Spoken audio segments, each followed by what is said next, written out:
একবারে ভিতরের পকেটে রাখবো, ঠিক কিনা? আমার যদি হীরা আর জহরতের কিছু জুয়েলারি বা অর্নামেন্টস থাকে, আমি কি এটা হাতে নিয়ে ঘুরবো? না, একেবারে ঘরের ভিতরে সিন্ধুকের ভিতরে তালা মেরে রাখি। তার মানে যেটার দাম বেশি, মর্যাদা বেশি, ওইটার প্যাকেটও নারীদের মর্যাদা বেশি না কম?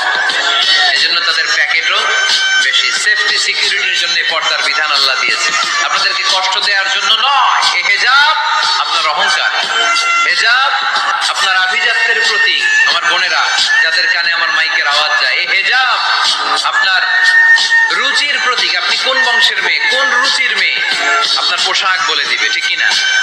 বোরকা পরা একটা মেয়ে যখন রাস্তা দিয়ে হেঁটে যায়, কত ভদ্র লাগে, কত মায়া লাগে।